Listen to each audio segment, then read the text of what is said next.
ఏమిటంటే, ఈరోజు సోంపురం ఆరాధనలో మరి ప్రతి బుధవారము కృష్ణాలలో స్వార్థ కూడిక జరుగుతుంది.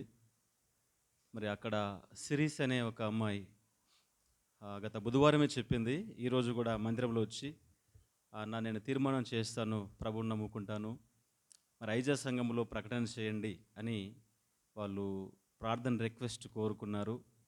మరి ఆ పాప తీర్మానం చేయడానికి మీరందరూ ప్రార్థన చేయండి. చేసిన తీర్మానము మరి నిలబడాలి.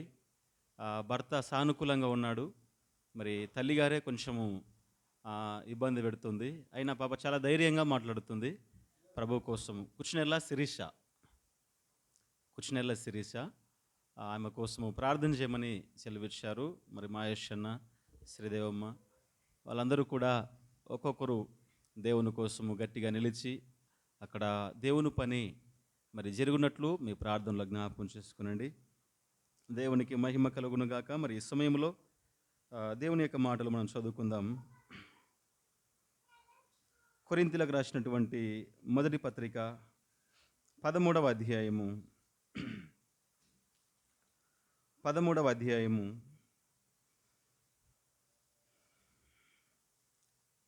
5వ వచనం 4-5 వచనాలు చదువుకుందాం.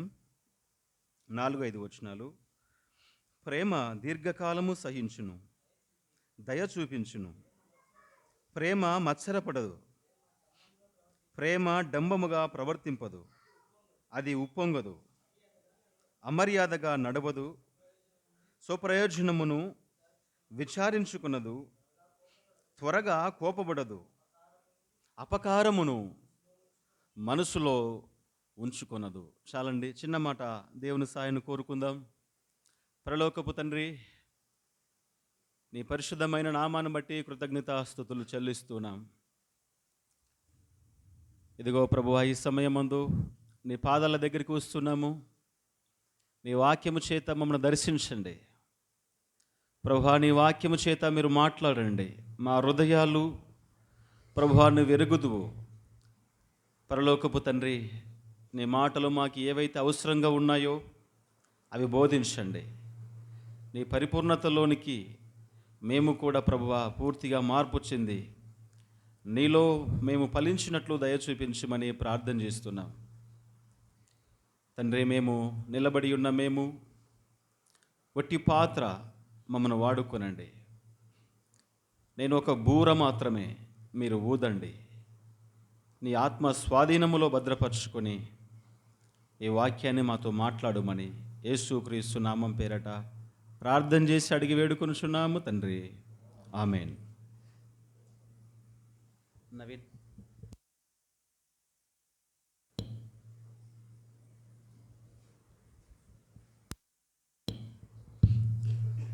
ప్రియులారా, మరి ఈ వాక్యం మీద గత వారాల నుంచి మనము ధ్యానం చేస్తూ ఉన్నాం. పోయిన వారం కూడా మనము ప్రేమలో ఉన్నటువంటి ఒక స్వభావము, ఒక గుణాన్ని ధ్యానం చేశాం. పోయిన వారము ఏ వాక్యం చెప్పానండి? ప్రేమ డంబముగా ప్రవర్తించదు, అది ఉప్పొంగదు అని నేర్చుకున్నాం. ప్రేమ గలవారు ఎలా బ్రతకాలో దేవుని సముఖములో, సంఘములో, సమాజములో ప్రేమమయుడైనటువంటి యేసు ప్రభుల వారు ఎన్నో గుణాలు మనకు బయలుపరుస్తున్నాడు. మరి ఈరోజు కూడా పరలోక మర్యాద అనే అంశాన్ని మీ ముందు విషదపరచాలని దేవుడిచ్చిన మరి తలంపు మేరకు నిలబడి ఉన్నాం. పరలోకపు మర్యాద నేర్చుకో, నేర్పించు. పరలోకపు మర్యాదను నేర్పించు. మర్యాద నేర్చుకో అని చెబుతున్నారు, మాకు మర్యాద లేదా అని మీరు అనుకోవద్దండి. ఈ లోకములో మర్యాదలు ఉండవచ్చు, కానీ పరలోకపు మర్యాద అనేది చాలా వ్యక్తికి అవసరమైంది. పరలోకపు మర్యాద రోజు నేర్చుకోవాలి. నేర్చుకొని ఆ మర్యాదలో మనము ఎదగాలి. ఈ లోకములో ప్రియులారా, మనం చదువుకున్నటువంటి భాగంలో ప్రేమ అమర్యాదగా నడవదు అని మనం చూస్తున్నాం. 5వ వచనంలో అమర్యాదగా నడవదు, ప్రేమ గలవారు అమర్యాదగా నడవరు. క్రీస్తు ప్రేమను పొందుకున్నటువంటి ఏ ఒక్కరైనా అమర్యాదగా నడవరండి. వాళ్ళు నడుచుకునే విధానమే ఒక ప్రత్యేకత. గత గురువారం చెప్పాను ఉప్పల్లో, ప్రభువు పిల్లలు ఎలా ఉండాలో, ఎలా నడుచుకుంటారో, అలా నడుచుకుంటుంటే అపవాది వాడు వేసే ఆలోచనలు, నడవనీయకుండగా వాడు చేసే క్రమాలు, వాడు పెట్టే ఇబ్బందులు, కొన్ని విషయాలు చాలా విలువైన మాటలు అక్కడ అందించడం జరిగింది. ప్రేమ గలవారు మర్యాదగా నడుచుకుంటారు, ప్రేమ లేనివాడు అమర్యాదగా నడుస్తాడండి.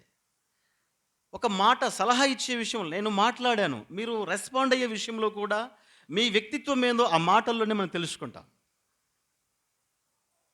మర్యాదగా రెస్పాండ్ చేస్తున్నావా, అమర్యాదగా మాట్లాడుతున్నావా?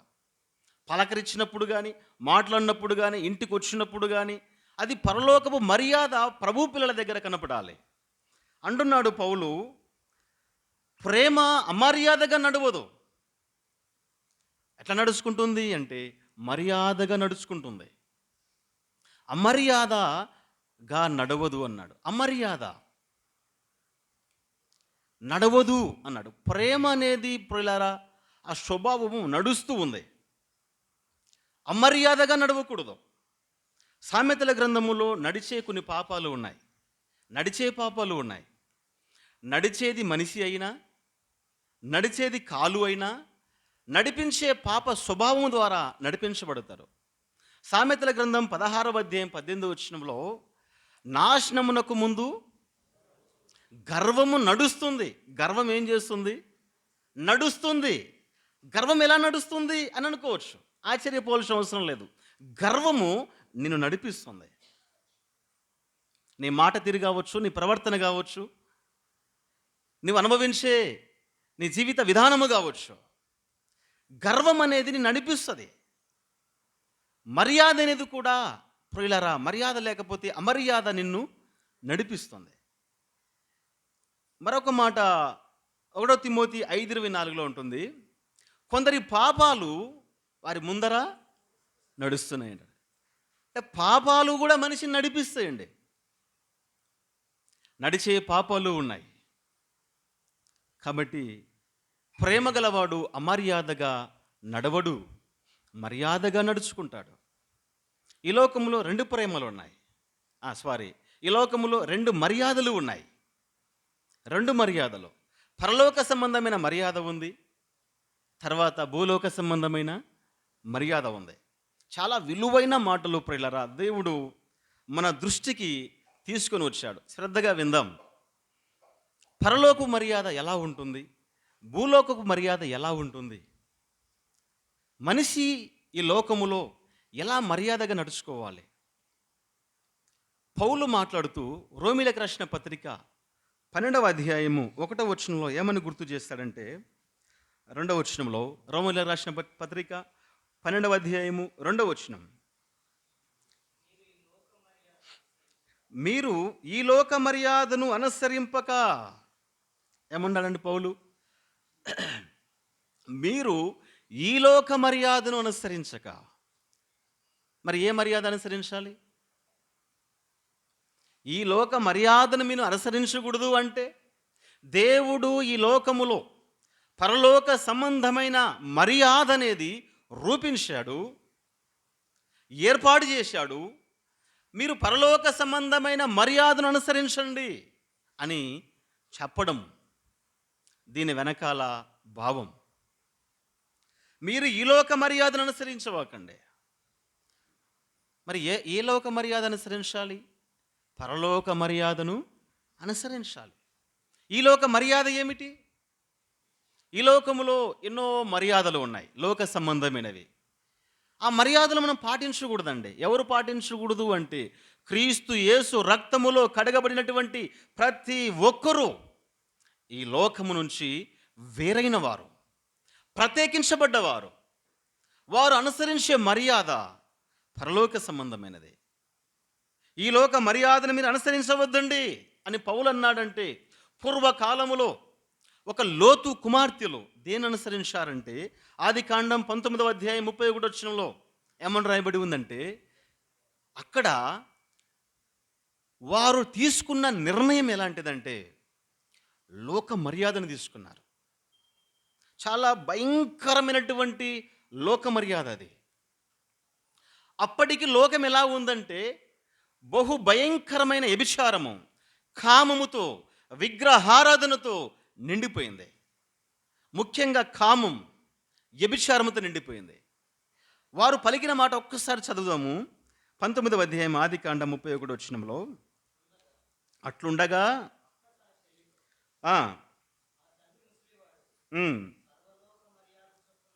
ఈ మాట చూడండి, సర్వలోక మర్యాద చొప్పున మనతో పోవుటకు చాలండి.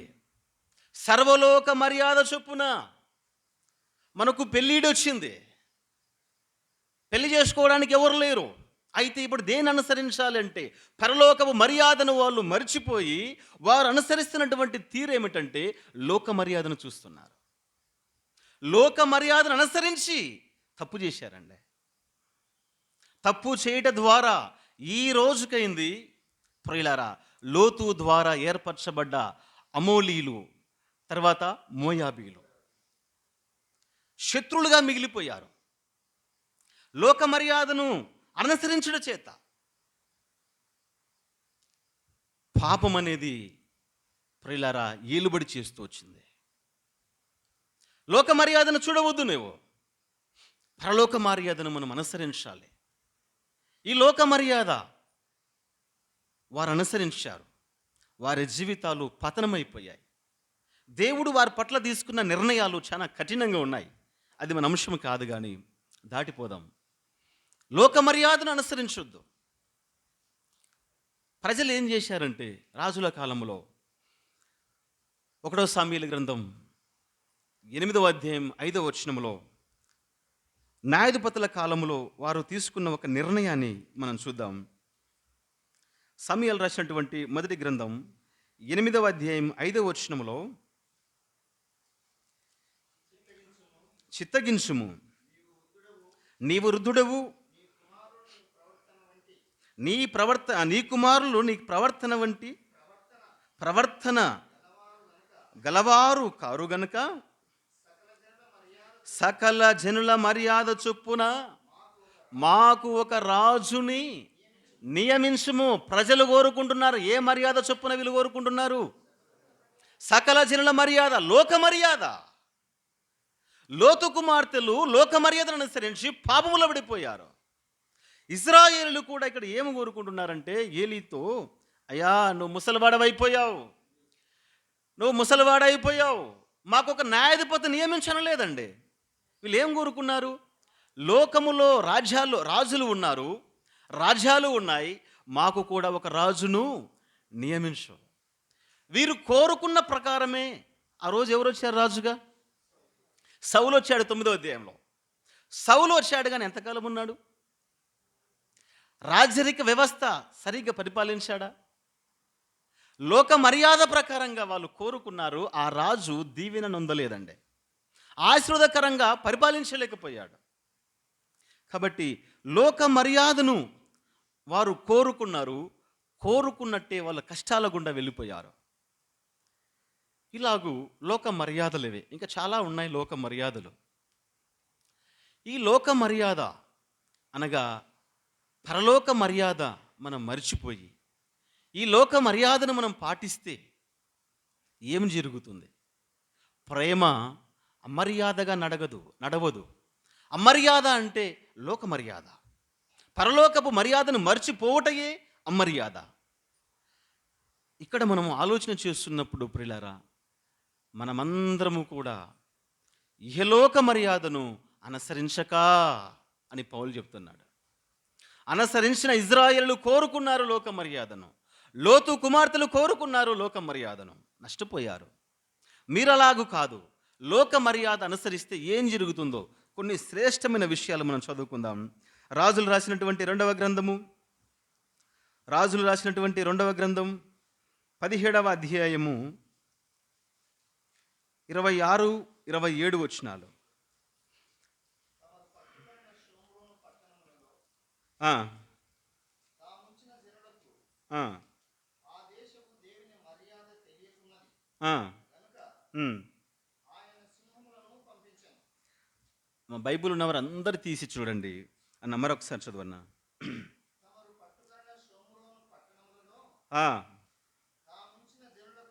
తాము ఉంచిన జనులకు ఆ దేశపు దేవుని మర్యాద తెలియకున్నది గనుక ఆయన సింహములను పంపెను. ఇశ్రాయేలు దేవుని మర్యాద వారికి తెలియనందున సింహములు వారిని చంపుచున్నవని వారు అశ్షూరు రాజుతో మనవి చేయగా, అశ్షూరు రాజు అచ్చటి నుండి తేబడి యాజకుల్లో ఒకరిని అచ్చటికి మీరు తోడుకొని పోవుడి. అతడు అచ్చటికి పోయి కాపురముండి ఆ దేశపు దేవుని మర్యాద వారికి నేర్పండని ఆజ్ఞాపించాడు. ఇక చాలా సుదీర్ఘమైన చరిత్ర ఉంది. నేను అవసరాన్ని బట్టి కొన్ని మాటలు తీసుకుంటాం. అప్పుడు ఏమైందంటే ఇజ్రాయెల్ రాజ్యము రెండుగా విడిపోయింది. ఎట్లా విడిపోయిందంటే మన భారతదేశాన్ని ఈరోజు రెండు రకాలుగా మనం పిలుస్తాం. దక్షిణ భారతం, ఉత్తర భారతం అని. ఇజ్రాయేలీల దేశాన్ని కూడా రెండుగా విడిపోయిన తర్వాత దక్షిణ ఇజ్రాయేలీలు, ఉత్తర ఇజ్రాయేలుగా పిలువబడ్డారు. అందులో ఇజ్రాయేలీలు 10 గోత్రాల వారు, యూదావారు 2 గోత్రాల వారు. ఇజ్రాయేలీలు ఏం చేశారంటే వారు చేయకూడని పాపం చేశారు. తర్వాత వారు షోమ్రోను ప్రాంతంలో ఇజ్రాయేలు ఉన్నప్పుడు అశ్షూరు రాజు వచ్చి ఇజ్రాయేలును ముట్టడి వేశాడండి. అశ్షూరు రాజు వచ్చి, శత్రు రాజు వచ్చి ఇజ్రాయేలును పట్టుకున్నాడు. షోమ్రోను ప్రాంతాన్ని పట్టుకున్నాడు. షోమ్రోను పట్టణాన్ని పట్టుకుంటే ఆ యొక్క అశ్షూరీలు అందరూ వచ్చి షోమ్రోను పట్టణం అంతా నిండిపోయి ఏం చేశారంటే వారు జీవించే జీవిత విధానం, వారు అనుసరించే పద్ధతులు అవన్నీ కూడా దేవుని మర్యాదకు వ్యతిరేకంగా బ్రతుకుచున్నారు, వ్యతిరేకంగా జీవిస్తున్నారు. అప్పుడు దేవుడు ఏం చేశాడంటే నా దేశములో, నా పట్టణములో, నా దేశములో, నా పట్టణములో మీరు వచ్చి నా మర్యాదను మీరు అనుసరించక లోక మర్యాదను మీరు అనుసరిస్తారా అని దేవుడు వారి మధ్యకి ఎవరిని పంపాడండి? సింహాలను పంపాడండి. దేవుని మర్యాద, దేవుని స్థలములో దేవుని మర్యాద ఉండాలి. దేవుని స్థలములో దేవుని మర్యాద లేకపోతే ఆ స్థలములో సింహాలు ఉంటాయి. జాగ్రత్తగా మనం ఆలోచించాలి ఈ మాటలో. దేవుడు కోరుకున్నది షోమ్రోను ప్రాంతం, అదొక స్వాస్థ్యముగా ఇజ్రాయేలుకి ఇచ్చాడు. ఆ పట్టణంలో ఎవరున్నారో తెలుసా అండి? ఎవరున్నారండి షోమ్రోను ప్రాంతములో? షోమ్రోను ప్రాంతములో ఒక ప్రవక్త ఉన్నాడు. ప్రవక్త ఉండే స్థలం అది. శత్రువు వచ్చి, అశ్షూరులు వచ్చి దాన్ని స్వాధీనపరుచుకున్నారు. సరే, స్వాధీనపరుచుకున్నారు. ఆ పట్టణములో ఉన్నటువంటి మర్యాద, దేవుని ప్రజలు దేవుని మర్యాద అనుసరించి వాళ్ళు బ్రతుకుతున్నారు. దేవుని మర్యాదను కాదని ఈ అశ్షూరీయులు లోక మర్యాద అనుసరించారండి. లోక మర్యాదను అనుసరించడం చేత దేవుడు సింహాలను పంపించాడు.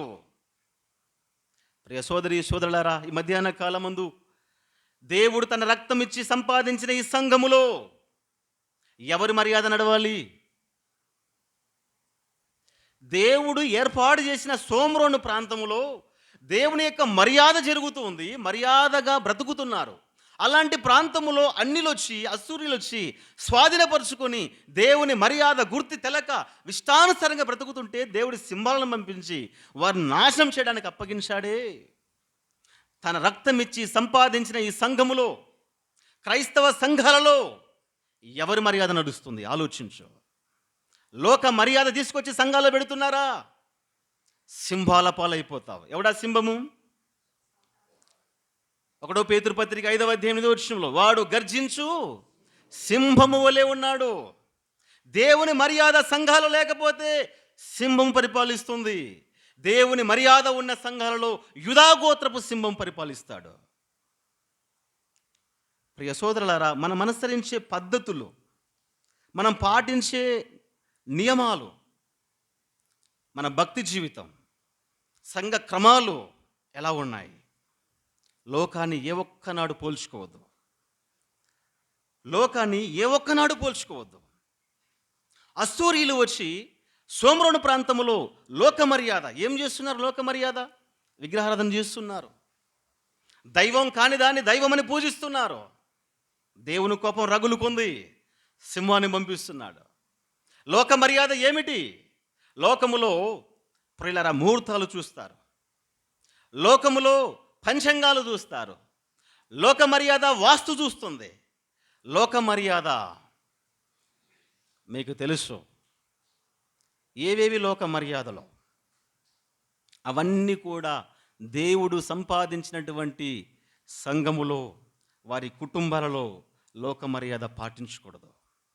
ఒకవేళ లోక మర్యాదకు మనం అగ్రపీఠం వేస్తేమా సింహం ఉంటుంది. సాతానుడు మన పతనాన్ని కోరి మన వెంటనే ఉంటాడు. లోక మర్యాద ఏ ఒక్క నాటికి ప్రియులరా నీకు క్షేమాన్ని ఇవ్వదు. దేవుడు స్వయాన్ని అక్కడ చెబుతున్నాడు. వారు దేవుని మర్యాదను చూడండి 26వ వచనంలో, 2వ రాజుల గ్రంథం 17వ అధ్యాయం 26వ వచనంలో, తమరు పట్టుకునే సోమ్రోను పట్టణములో తాముంచిన జనులకు ఆ దేశపు దేవుని మర్యాద తెలియకున్నది. ఆ దేశపు దేవుని మర్యాద తెలియకున్నది. ఈ దేవుని సంఘములో ఈ దేవుని యొక్క మర్యాద నీకు తెలుసా? ఈ సంఘములో సంపాదించిన వాడు దేవుడు. ఆ దేవుని మర్యాద నీకు తెలుసాలి. అసూరీలకి దేవుని మర్యాద తెలియదు. వచ్చి పంచాంగాలు చూస్తున్నారు, ముహూర్తాలు చూస్తున్నారు, వాస్తు చూస్తున్నారు, రకరకాలవి అన్నీ కూడా వాళ్ళు చూస్తూ ఆచరిస్తూ ఉంటే దేవుని దేశములో దేవుని మర్యాద తెలియనందున వారు కష్టాల పాలైపోయారు. సింహాలకు వారు అప్పగించబడిరి. మనం అనుసరించే మర్యాద అది పరలోక సంబంధమైనదా, దేవుని సంబంధమైనదా? మనకు మనం పరీక్షించుకుందాం. ఎక్కువ విషయాలు కాకుండా మనం అనుసరించే మర్యాద లోక మర్యాదన, పరలోక మర్యాదన? మనకు మనమే పరీక్షించుకుందాం. దేవుని దీవెన పొందుదాం. దేవుడు ముందుగానే అన్ని విషయాలు మనకు చెబుతూ ఉన్నాడు. ఇంకా మనం ఆలోచిస్తే మర్యాద, సంఘములో మర్యాద చూస్తున్నాం. తర్వాత మర్యాదగా ఎలా నడుచుకోవాలి? ప్రేమ గలవాడు అమర్యాదగా నడవడు. ఎలా నడుస్తాడు ప్రేమ గలవాడు అంటే లేవియకాండం 2వ భాగంలో మనం చూద్దాం. లేవియకాండం 19వ అధ్యాయము 32వ వచనం. 19వ అధ్యాయము 32వ వచనం. నేను మీ దేవుడైన యెహోవాను, తల నెరిసిన వాని ఎదుట లేచి ముసలివాని ముఖమును గణపరిచి నీ దేవునికి భయపడవలెను. ఇది మర్యాద. పరలోక మర్యాద ఏమిటంటే తల నెరిసినటువంటి ముసలివాని ఎదుట మనము లేచి అతని గౌరవించడము, అది పరలోకపు మర్యాద. పరలోకపు మర్యాద. ముసలివాళ్ళు అనగానే ప్రియులారా వారు తండ్రితో సమానులు. మన వయసులో మనకుంటే ముసలివాళ్ళు అంటే వారు తండ్రితో సమానులు. వారికి ఇచ్చే మర్యాద ఎలా ఉంది? ఎలా వారిని మనం చూస్తూ ఉంటాం? దేవుడు అంటున్నాడు, తల నెరిసిన వాని ఎదుట నువ్వు లేచి ముసలివాని ముఖమును గణపరచాలి. అది పరలోకపు మర్యాద. మనుషుల ఎడల కూడా మనం మర్యాదగా నడుచుకోవాలి. పెద్దలకు, ముసలవాళ్ళకు ఒక గౌరవం ఇవ్వాలి. గౌరవించటయే మర్యాద. అది దేవుడు సంతోషపడతాడు. ఇంకా కుటుంబంలో ఒక మర్యాద నేను చెబుతాను. కుటుంబంలో ఏమిటి మర్యాద అంటే చూద్దాం ఆ మాట. నిర్గమకాండము 18వ అధ్యాయము 6-7 వచనాలు చూడండి. చాలా విలువైన సమాచారం ఇది. నిర్గమకాండం 18వ అధ్యాయము 6-7 వచనాలు.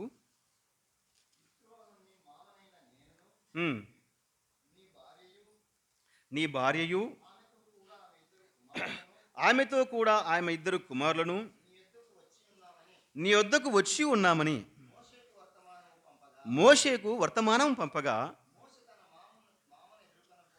మోషే తన మామను ఎదుర్కొనబోయి వందనము చేసి అతన్ని ముద్దు పెట్టుకునెను. చూడండి ప్రియులారా, పెద్దల ఎడల తాము చూపే మర్యాద ఎలా ఉందంటే, చాలా సుదీర్ఘమైన చరిత్ర ఇది, క్లుప్తంగా చెప్తాను. ఇక్కడ మోసే సీనాయి కొండ మీద ఉన్నాడు. భార్య పిల్లల్ని ఏడ వదిలిపెట్టాడు చెప్పండి? మిద్యాన దేశమే. మిద్యాన దేశంలో వాళ్ళ మామ ఉన్నాడు. మామ పేరేమిటి? ఇత్రో. ఇత్రో దగ్గర భార్యను ఇద్దరు పిల్లల్ని వదిలిపెట్టాడు. వదిలిపెట్టి దేవుని పని మీద దేవునితో గడుపుటకు వెళ్ళిపోయాడు. ఎంతకాలమైంది అంటే అది ఎంతకాలమో చెప్పలేం. మోసే ఆయన భార్య పిల్లలు కనపడేది నిర్గమకాండము 4వ అధ్యాయం 25వ వచనంలో కనపడతారు. మరలా ఇప్పుడు ఇక్కడ 18వ అధ్యాయం వచ్చినప్పుడు ఇత్రో అంటున్నాడు, అయ్యా మోషేకి చెప్పండి, అతని భార్యను అతని ఇద్దరు పిల్లల్ని తీసుకొని ఇక్కడికి వచ్చాము అరణ్యములోనికి అని ఒక వ్యక్తికి చెప్పి పంపించాడు. 4వ అధ్యాయం నుంచి 18వ అధ్యాయం వరకు దరిదాపుగా అది ఎంతకాలమో నిర్ణయింపబడలేదు. చాలా సంవత్సరాలు గడిచిండవచ్చు అండి, చాలా సంవత్సరాలు గడిచిండవచ్చు. 4వ అధ్యాయం 25వ వచనంలో మోసే తన కుమారునికి సున్నతి చేస్తాడు అక్కడ. అంటే ఇప్పుడు పెరిగి పెద్దయ్యారు పిల్లలు, సంవత్సరాలు గడిచింది.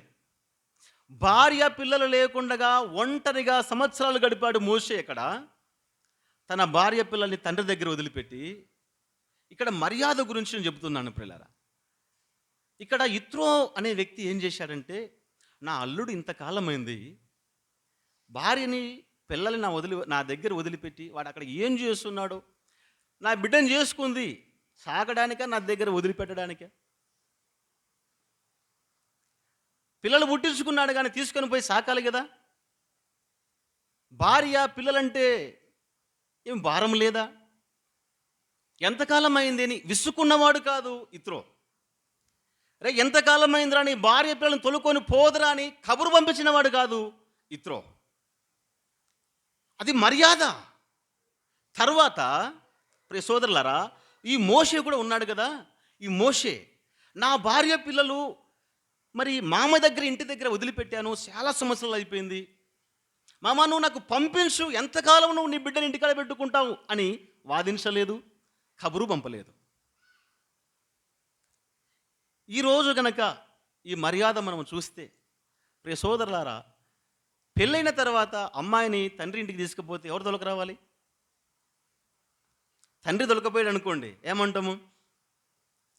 మామ ఏమంటాడంటే, నేను తొలగొచ్చుకున్నా, నీవు తిరిగి తొలకపో. ఇది మర్యాద అంటారు. ఇది నేను తొలగొచ్చుకున్నా నా కూతుర్ని, నువ్వు తిరిగి తీసుకుపో, ఇది మర్యాద. బహుశా ఇత్రో మరి మోసే భార్యను తొలకొచ్చుకొని ఉంటాడు. తొలకపోమని చెప్పాలి కదా, చెప్పాలా లేదా? ఈ లోక మర్యాద అయితే చెప్పాలి.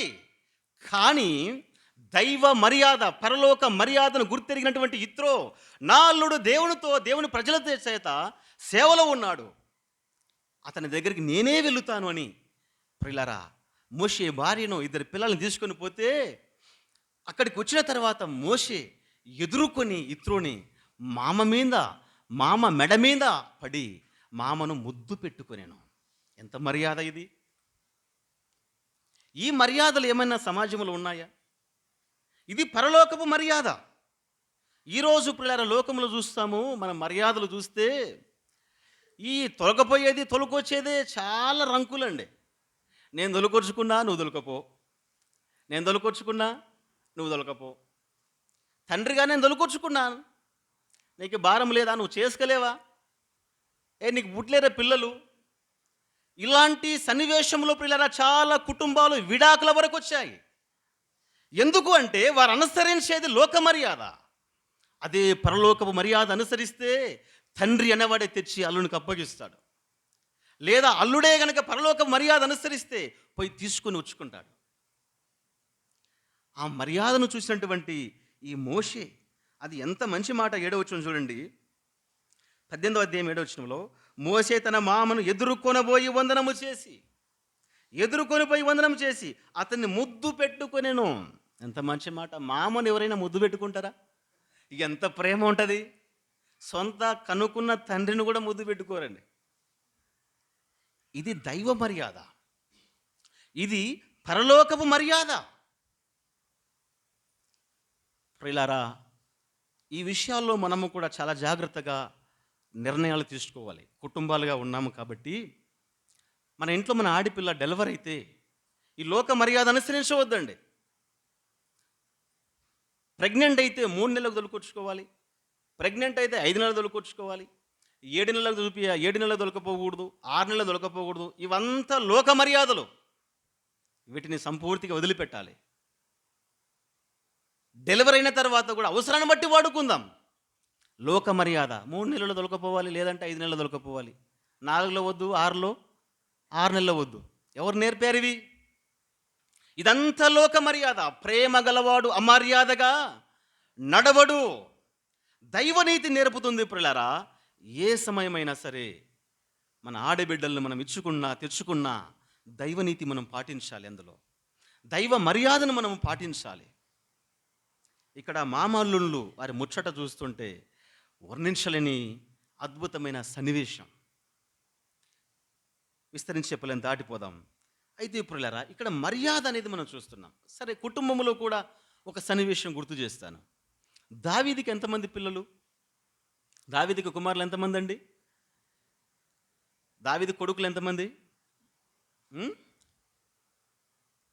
8 మంది. ఉపపత్నుల యొక్క కుమారులు గాక 8 మంది ఉన్నారు. 8 మందిలో సింహాసనం ఎవరికి దక్కింది? సొలొమోనుకి దక్కిందండి. జాగ్రత్తగా వినండి. 8 మంది కుమారులలో సొలొమోనుకి ఎందుకు దక్కింది? అమ్నోను కానీ, అబిషలోము కానీ, అదోనీయకు కానీ ఎందుకు దొరకలేదు ఆ సింహాసనం?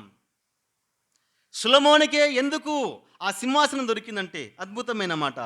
1 రాజుల గ్రంథము 2వ అధ్యాయము 19వ వచనం చూడండి.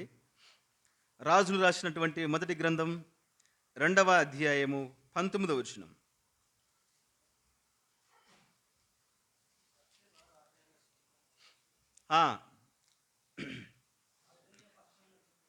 చూడండి. బెత్షెబా రాజైన సొలొమోను వద్దకు అదోనియా పక్షమున చెప్పుటకు వచ్చినప్పుడు రాజు లేచి ఆయనకు ఎదురుగా వచ్చి ఆయనకు నమస్కారము చేసి సింహాసనం మీద ఆసీనుడై తన తల్లి కొరకు ఆసనము ఒకటి వేయించగా, సొలొమోనులో ఉన్నటువంటి దైవ మర్యాద, పరలోకపు మర్యాద ఏమి నేర్పింది బెత్షెబా తన కుమారునికి అంటే మర్యాద నేర్పింది. ఏమిటి మర్యాద అంటే, సొలొమోను రాజై సింహాసనం మీద కూర్చొని ఉన్నాడు. తల్లి ఎదురుగా వచ్చింది తన యొక్క అన్నపక్షాన మాట్లాడడానికి. తల్లి వచ్చినప్పుడు సింహాసనం మీద కూర్చున్న రాజు లేచాడండి. తల్లి ముందు లేచి తల్లి కోసము ఒక సింహాసనం, ఒక ఆసనం తెచ్చి, అమ్మా నువ్వు కూర్చో. ఇది మర్యాద. దేశానికి రాజైనా ప్రియ సోదరులారా, జీవించే జీవితములో మర్యాద ఉండాలి, మాట్లాడే తీరులో మర్యాద ఉండాలి. నీకు ఎంత అధికారం ఉన్నా, ఎంత సంపద ఉన్నా, తెలివితేటలు ఉన్నా మర్యాద నేర్చుకోవాలి. సొలొమోను ఆ మర్యాద, తల్లి వచ్చినప్పుడు చుట్టూతా సైనికులు ఉన్నారు. దేశపు రాజు అంటే ఏ రేంజ్లో ఉందో మీరు ఆలోచించండి. రాజే లేచి తల్లి కోసము ఆసనం ఒకటి వేయించి మర్యాద ఇచ్చారంటే తల్లి నేర్పిన మర్యాద ఎంత గొప్పది. ఆ మర్యాద నేర్చుకున్నాడు కాబట్టి అతనికి సింహాసనము దొరికింది. ప్రియ సోదరులారా, మన పిల్లలకు కూడా మనము మర్యాద నేర్పాలి. మన పిల్లలకు మనము మర్యాద నేర్పాలి. మర్యాద లేకపోతే, దైవ మర్యాద లేని చోట సింహాలు సంహారం చేస్తాయి, సింహాలు మరి తిరుగులాడుతూ ఉంటాయి.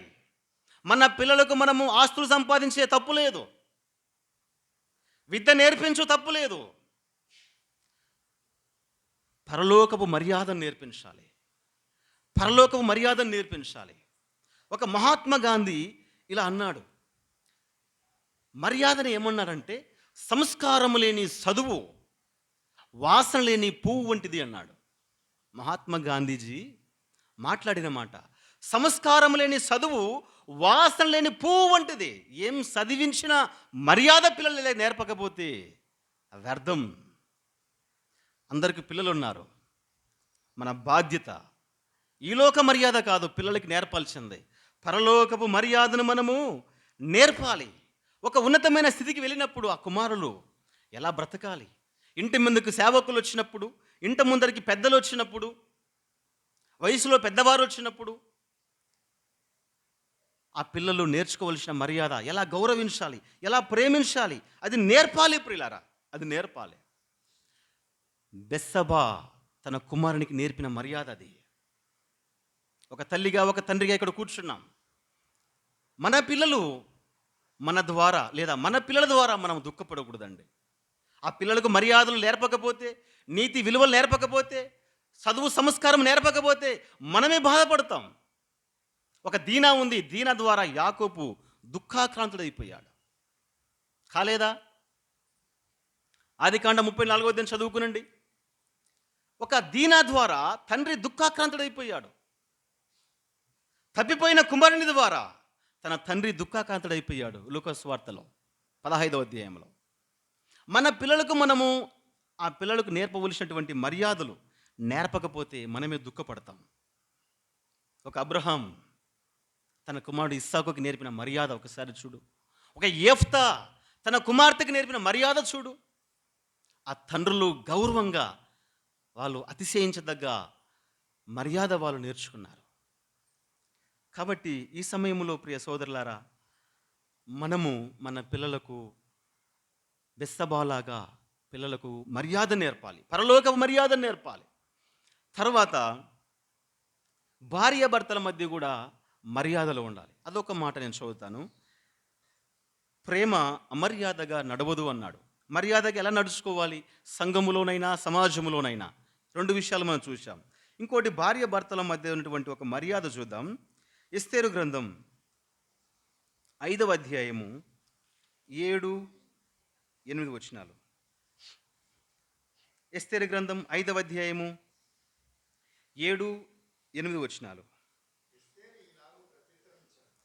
ఎస్తేరు మాట్లాడుతుంది చూడండి అమ్మ. ఇలాగ ప్రత్యుత్తరం ఇచ్చెను, రాజువైన తమ దృష్టికి నా ఎడల దయగలిగి నా మనవి చొప్పునను నా కోరిక చొప్పునను జరిగించుట రాజువైన తమకు అనుకూలమైతే రాజువైన తామును హామానును మీ నిమిత్తము నేను చేయింపబో విందునకు రావలెను. రాజువైన తాము చెప్పినట్లు రేపటి దినమున నేను చేయుదును. ఇదే నా మనయువు, ఇదే నా కోరికయు అనెను. ఇక్కడ ఎస్తేరు ఎవరితో మాట్లాడుతుంది? భర్తతోనే మాట్లాడుతుంది. ఏమని మాట్లాడుతుంది? ఈ 2 వచనాల్లో ఒక పదం కనపడుతుంది. తన భర్తను ఏమని పిలుస్తుంది?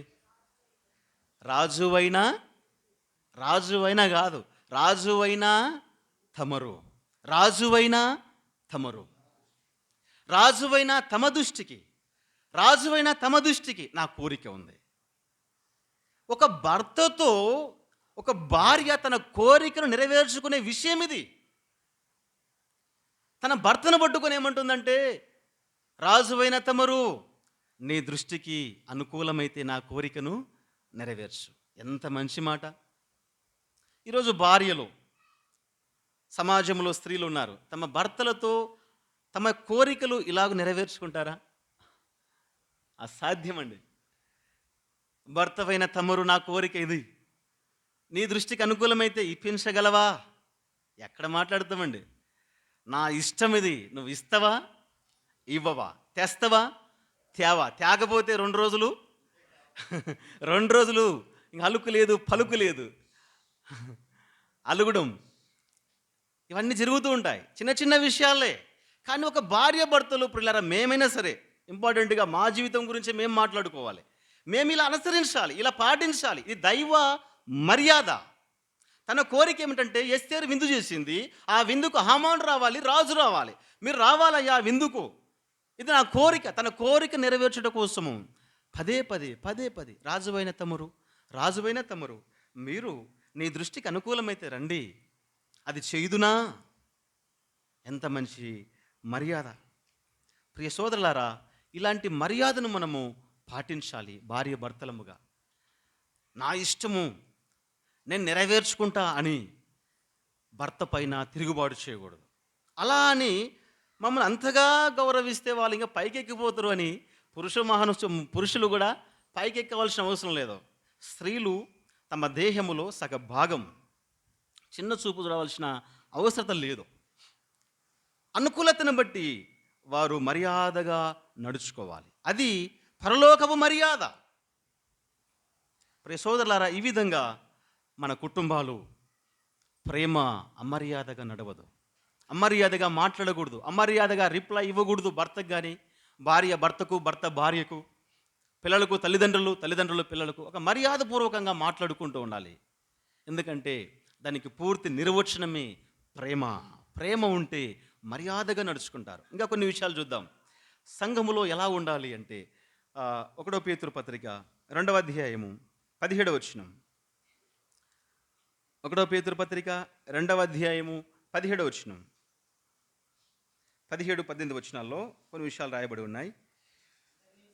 అందరినీ సన్మానించుడి, సహోదరులను ప్రేమించుడి, దేవునికి భయపడుడి, రాజుని సన్మానించుడి. పనివారులారా, మంచివారును సాత్వికులైన వారికి మాత్రమే కాక ముష్కరులైన మీ యజమానులకు పూర్ణ భయముతో లోబడి ఉండండి. ఇక్కడ ఏమంటున్నారంటే దేవుడు అందరినీ సన్మానించుడి, అందరి ఎడల మర్యాద చూపాలి, అందరి ఎడల మర్యాద చూపాలి. ఇది చాలా ఆలోచించదగ్గ మాట. ఇది అందరూ అన్నాడు. అందరూ అంటూనే కింద వివరించాడు.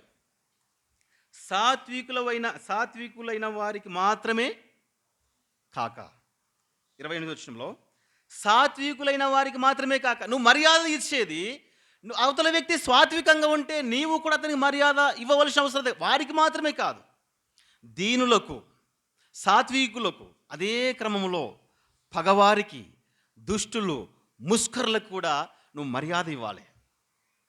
వాడు మంచివాడు కాదు, వానికి ఎందుకు మర్యాద ఇవ్వాలి?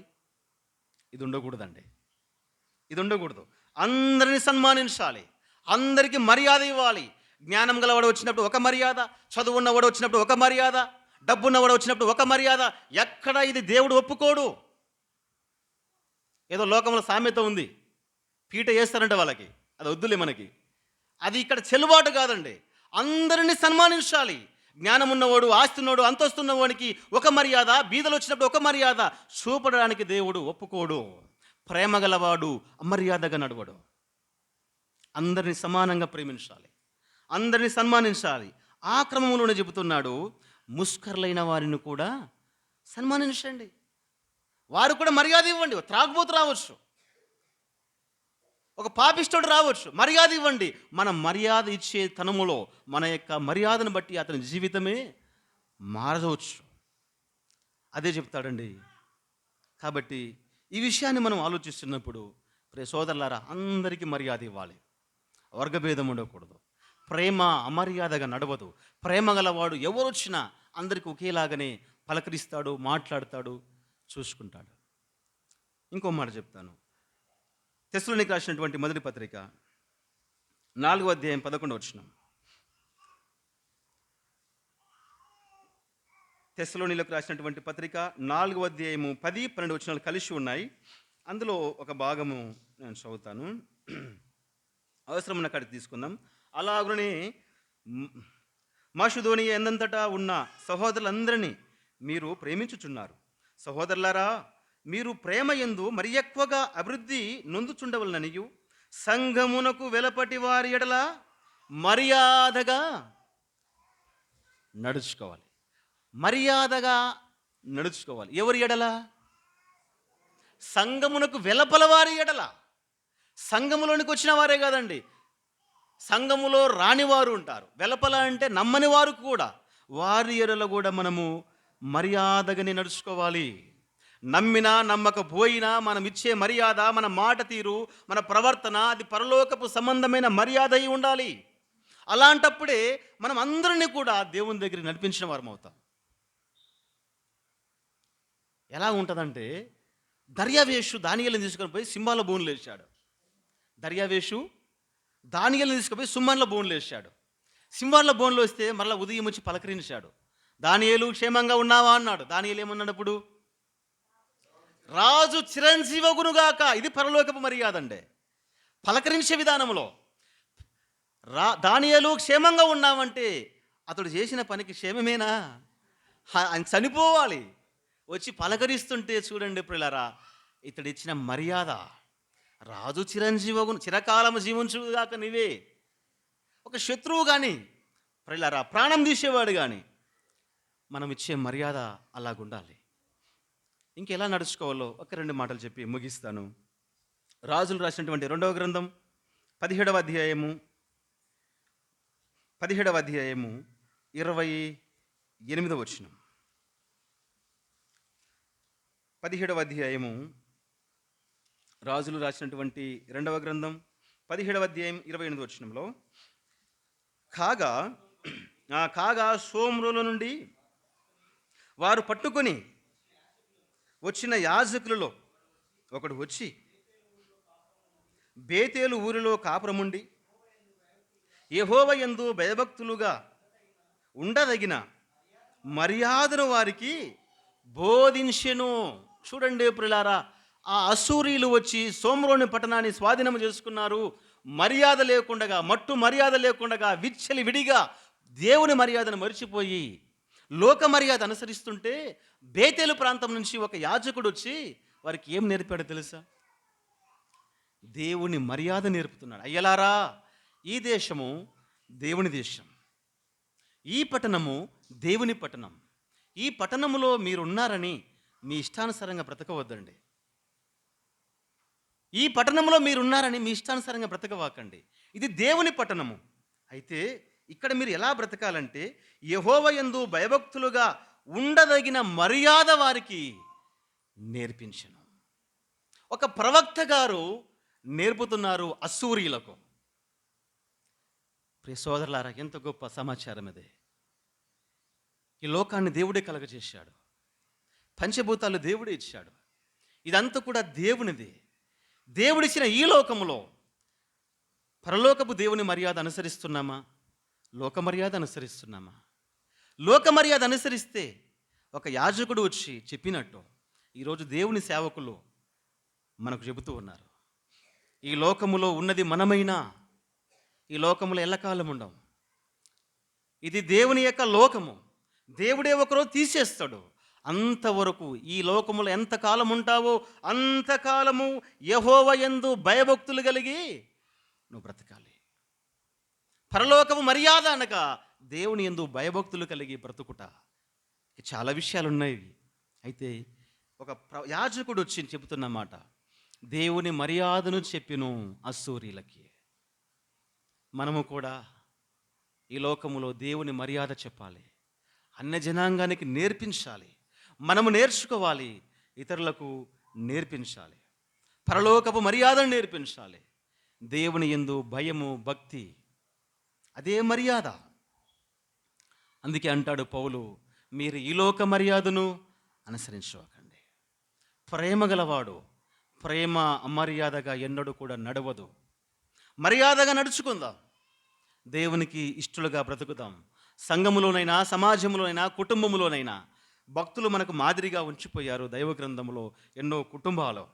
ఆ విధంగా ఇంటికి వెళ్ళిన తర్వాత కూడా ఈ రెఫరెన్స్లు మరలా చదువుకొని మనం మర్యాదగా ఈ లోకంలో బ్రతుకుదాం. దేవుని యందు భయము లేకపోతే, భక్తి లేకపోతే ప్రియ సోదరులారా, సింహము ఏలుబడి చేస్తుంది. దేవుని మర్యాద నేర్చుకోకపోతే అపవాదికి అప్పగిస్తాడు. రోమపత్రిక 1:20 వారి మనసులో దేవునికి చోటియ నొల్లకపోయిరి గనక చేయరాని కార్యములు చేయుటకు దేవుడు వారిని భ్రష్ట మనసుకు అప్పగించును. నీ మనసులో దేవుని మర్యాదకు చోటు ఇవ్వకపోతే భ్రష్ట మనసుకు అప్పగిస్తాడు. మన జీవితము నాశనమే. కాబట్టి యేసు ప్రభుల వారు ఎన్నో విషయాలు మనకు చెబుతూ వచ్చాడు. ఆయన జీవితం చూద్దాం, ఆయన మర్యాదను నేర్చుకుందాం. మాట తీరులో, జీవించిన జీవిత విధానములో ప్రభువు ప్రేమ కలిగి ఆయన ఎలా మర్యాదగా నడుచుకున్నాడో, తల్లిదండ్రులకు, శాస్త్రులకు, పరిచయులకు, సద్దూకైలకు ఎలా లోబడి ఉన్నాడో మనము కూడా అలాగ లోబడి మర్యాదగా మనం నడుచుకోవాలి. సంఘ పెద్దలు కూడా మర్యాదగా ఎలా నడుచుకోవాలో 1 తిమోతి 3వ అధ్యాయం 2వ వచనం ఉంటుంది. వారు కూడా ఇంటికి వెళ్ళి చదువుకోవచ్చు, మర్యాదగా సంఘములు ఎలా పరిపాలించాలో.